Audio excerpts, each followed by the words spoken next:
Parfait, Olivier, c'est à merci toi. beaucoup. Merci. Écoutez, je vous propose de vous présenter en quelques slides ce qu'est aujourd'hui le programme BAN. Comme vous le voyez en haut de l'écran et comme je le disais en introduction, aujourd'hui, ce programme il est animé par trois acteurs publics. La direction interministérielle du numérique, l'Agence nationale de cohésion des territoires et l'IGN. Bon, je vous rappellerai par la suite plus précisément le rôle de chacun de ces acteurs dans le cadre du programme. La BAN, avant tout, c'est une mission avec comme objectif de mettre en place la base officielle de référence des adresses en France sur l'ensemble du territoire, avec un double objectif, qu'elle soit bien entendu de la meilleure qualité qui soit, qu'elle soit exhaustive, actualisée et qu'elle soit surtout aussi utilisée par les différents acteurs publics ou privés. Heu, En termes d'impact et je pense que ça c'est dans le cadre du programme BAL, je vous l'expliquera plus en détail tout à l'heure. L'objectif est bien entendu de couvrir les 35 000 communes, et puis, comme je le disais à l'instant, d'être utilisé par le maximum d'acteurs, sur l'ensemble du territoire également. Juste une petite mise en perspective, on va dire, sur aujourd'hui comment cette base d'adresses, est constituée. Elle a été, initialement constituée par un agrégat, un ensemble de bases de données, qui provenaient de différents acteurs, souvent publics, qui apportaient leur propre base, dans cette base centralisée, et qui, jusqu'à présent, arrivaient avec leur propre référentiel et leur propre modèle de données, ce qui souvent était difficile en matière d'appariement ensuite, pour pouvoir, aligner et harmoniser l'ensemble de ces données. Un élément réglementaire, notamment et puis ensuite le fait que l'ensemble des acteurs a bien compris que la responsabilité et que aussi pour des raisons de simplicité, il était beaucoup plus intéressant que ce soit directement un seul acteur et celui le premier concerné, à savoir la commune, qui alimente cette base. Et cela a été d'ailleurs heu, heu, qualifié davantage à travers une démarche réglementaire, puisque la loi 3DS de février de l'année dernière, d'il y a 1 an à peu près, hem, a très clairement spécifié que c'était le rôle de la commune, et seulement la commune, de pouvoir créer et modifier l'adresse sur son territoire. Donc aujourd'hui, on a toujours bien entendu cet historique de base sur certaines zones et puis pour, les communes qui ont déjà réalisé une base d'adresse locale, elles viennent, bien entendu automatiquement, qualifier cette base d'adresse nationale. Concrètement, en termes de circuit, d'alimentation de la donnée, comme vous pouvez le voir à gauche de l'écran, on a bien entendu les communes qui aujourd'hui, ont à disposition un certain nombre, d'outils pour pouvoir, créer leur base d'adresse, locale sur leur territoire. Ces bases d'adresses locales vont naturellement et automatiquement, alimenter une base d'adresse nationale. Et ensuite, depuis cette base d'adresse nationale, nous avons, dans le cadre du programme, mis un certain nombre d'outils pour que ces données soient facilement, utilisées et exploitées, par, différents acteurs dont vous voyez là à peu près la typologie des 5 principaux acteurs aujourd'hui qui l'utilisent, en tout cas sur lesquels on souhaite, que l'utilisation soit maximale.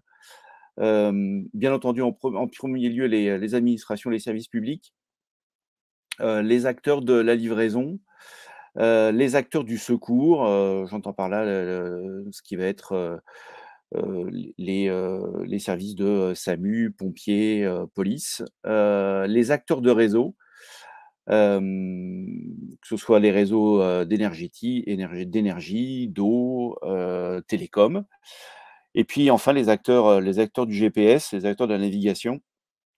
Voilà, tous ces acteurs aujourd'hui à des niveaux divers en fonction de l'écosystème qui est plus ou moins large, sont déjà pour certains déjà utilisateurs de la BAN, d'autres sont en train d'y venir.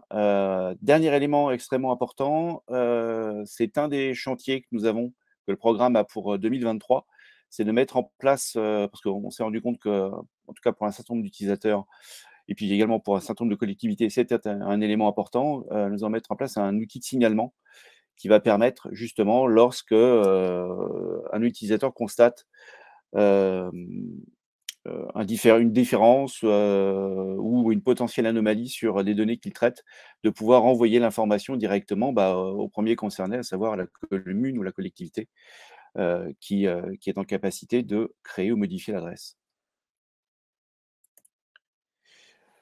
Juste un tout petit un bref point, mais je pense qu'on y reviendra sur le cadre réglementaire. Donc je le disais tout à l'heure, il y a la loi 3DS donc qui est apparue, qui est paru l'année dernière, au mois de février, qui, a très clairement stipulé qu'à des fins de simplification, la commune, était en charge de la création et de la modification d'adresse.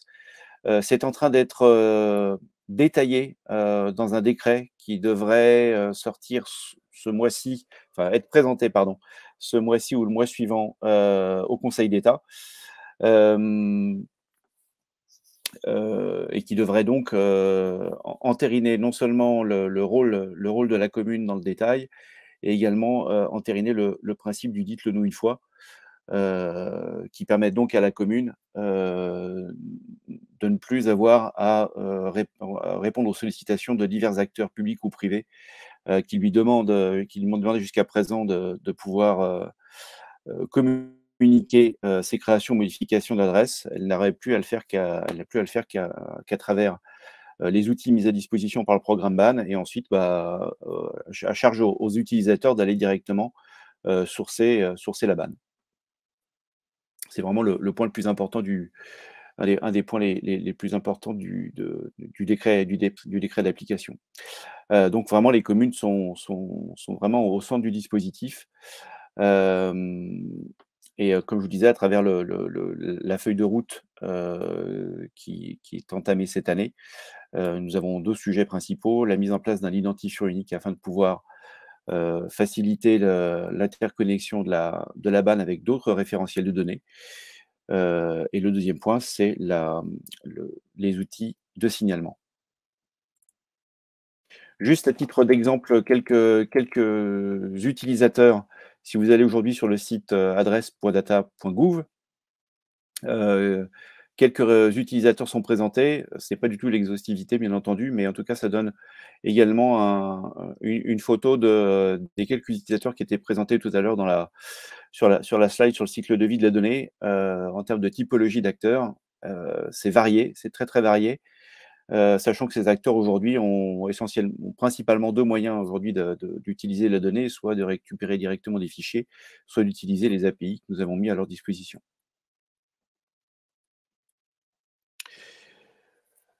Voilà, alors c'est en synthèse, par rapport à ce que j'évoquais à présent, juste avant, sur la loi 3DS, sur le rôle central de la commune, bien entendu, et sur la couverture totale du territoire, et le rappel du principe du dites-le-nous une fois. Voilà, quelques ressources, mais ça vous l'aurez dans le document. J'espère que je n'ai pas été trop long. Écoutez, à votre disposition pour répondre aux questions, avant de laisser la parole à Jules. Voilà, nous avons déjà eu plusieurs questions. Alors, des réponses ont été apportées, mais je vais quand même les poser pour Merci que tout le Eric. monde en profite. Donc, première question, la BAN est-elle toujours fournie avec les données de la BD Topo? C'était encore le cas à l'été 2022. Les adresses n'apparaissent plus dans la livraison de la BD Topo de l'IGN en janvier 2023. Alors, la BAN devient la base de référence donc de l'adresse. Donc, la BD topo de l'IGN vient fusionner avec les données de la BAN, hein. Donc, il y a pas de perte de données pour autant dans ce transfert. Alors, je rappelle une chose peut-être l'IGN, le rôle de l'IGN a également changé par décret au début de l'année dernière. Hein. Toutes les données fournies par l'IGN sont des données, des données ouvertes, open data. Donc, ce qui rentre tout à fait dans ce cadre d'alignement des données à l'échelle nationale, à tel point que l'IGN a même créé l'année dernière, au-delà d'un observatoire, un incubateur sur les communs numériques, et notamment sur les communs numériques géographiques, dont la BAN fait partie. Merci. Deuxième question, quelle est la définition technique actuelle d'une adresse? Quelle est la structure et les formats retenus pour la BAN? Ah, alors, le socle du format de données BAN, c'est bien entendu le format de données BAL, de base adresse locale, puisque c'est le format qu'utilise chaque commune lorsqu'elle vient renseigner une adresse sur son territoire. Ce format, il a été créé et exposé par l'AITF il y a quelques années de cela. C'est toujours le format utilisé. On est en train de travailler par contre à exposer de manière beaucoup plus claire, parce que ça nous a été demandé par un certain nombre d'utilisateurs, le modèle de données, justement pour que, en termes techniques, chaque champ de la BAN soit très clairement explicité, notamment en termes de limites sur chaque champ. Je ne sais pas, par exemple, la limite de caractères utilisés ou la typologie d'informations qui peuvent rentrer dans chaque champ. Ça, c'est un travail qu'on est en train de faire et qui va très rapidement aboutir, puisque ça fait même l'objet d'un groupe de travail organisé et animé par le CNIG. Merci. Qui est le Conseil national d'information géographique. Voilà. Merci. Donc, une autre question actuellement, combien de communes ont établi leur BAL? Alors, on a comme réponse 2678.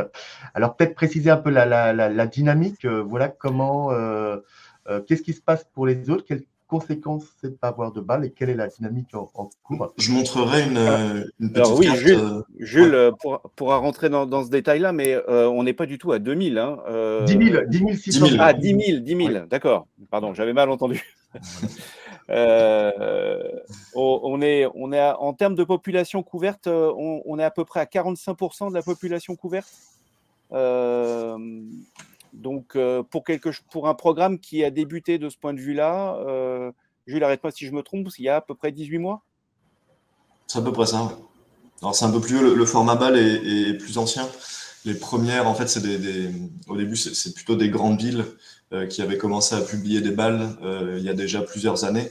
Mais le programme BAL en tant que tel, au sein de la NCT et surtout l'outil Mes Adresses, qui est un peu l'outil phare et tout l'accompagnement qu'on propose, voilà, c'est à peu près 18 mois d'ancienneté.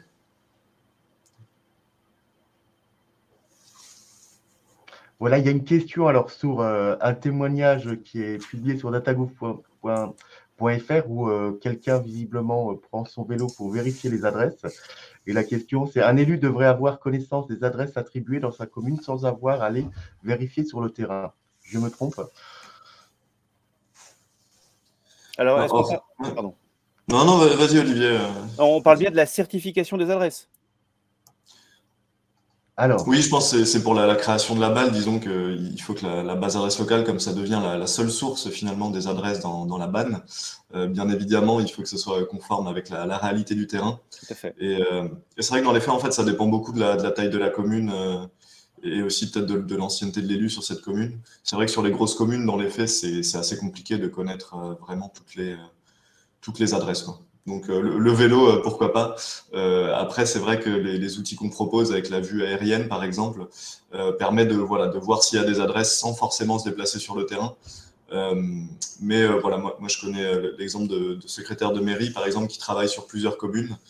C'est vrai que du coup, elles n'ont pas une connaissance si fine de toutes les communes, et comme celles qui sont en charge de rentrer les adresses dans la base adresse locale, des fois, elles vont faire des vérifications sur le terrain. merci. Donc, la question suivante: sous réserve de signature de la charte ad hoc Est-ce qu'un EPCI peut verser des balles dans la banque pour le compte des communes sans validation des communes? Alors, code à saisir envoyé à l'email générique de la commune. Tu veux que je réponde, Olivier? Si le PCI a mandat de la commune, il peut agir pour le compte de la commune. Donc la compétence d'adressage, c'est vraiment celle de la commune. Donc l'idée de la charte, en fait, mais j'en parlerai un petit peu, et aussi des moyens peut-être qu'ont les EPCI pour publier à la place. C'est vrai que finalement, certains EPCI, historiquement, ont déjà un service de SIG qui prenait en charge les adresses. Et donc, du coup, dans cette continuité, où ils peuvent adopter aussi une nouvelle dynamique, où ils vont publier pour les communes, nous, ce qu'on recommande, et c'est pour ça que la charte a été mise en place, c'est qu'il y ait une gouvernance qui soit transparente et que finalement, la commune qui est compétente soit au courant qu'il y a bien le PCI qui a pris ça en charge pour elle. Et ça évite notamment des conflits de base adresse locale, sachant que ce sera toujours la commune qui sera prioritaire sur n'importe quelle autre collectivité pour faire remonter ces données. Voilà. Alors, on va prendre une dernière question avant de continuer. Il y a deux questions qui se ressemblent. En gros, où est posée géographiquement l'adresse, boîte aux lettres, porte d'entrée, au centre du bâtiment? Et après, c'est la conséquence pour les réutilisateurs qui n'ont pas les mêmes besoins, livreurs secours. Alors, si vous voulez, j'en profiterai parce que je vais faire une mini démo. Mais globalement, nous, ce qu'on recommande, c'est une préconisation, c'est de mettre un point entrée au niveau de l'accès à la route, c'est-à-dire sur la séparation public-privé. Sachant que le format base adresse locale et la BAN derrière supportent ce qu'on appelle le multiposition. Donc, en fait, dans le cas où il y a une ambiguïté, par exemple, un bâtiment qui serait très éloigné de la route derrière une colline où on ne sait pas forcément par où accéder, on peut préciser un point entrée et un point bâtiment. Si jamais il y a une boîte aux lettres partagée entre plusieurs voisins, par exemple au milieu de la rue, dans ce cas-là, on peut préciser une position additionnelle qui va être une position de type délivrance postale. Donc l'idée, c'est on met un point à l'entrée et si besoin, on peut rajouter d'autres points pour répondre du coup aux besoins des autres réutilisateurs et lever une ambiguïté, notamment dans l'intervention des secours, par exemple. Okay. Merci. Voilà, vous pouvez continuer à poser vos questions tout au cours du webinaire. On essaiera d'y répondre enfin et sinon vous aurez des réponses par la suite. Donc je rends la parole à Guillaume. Merci Eric et merci pour les réponses apportées.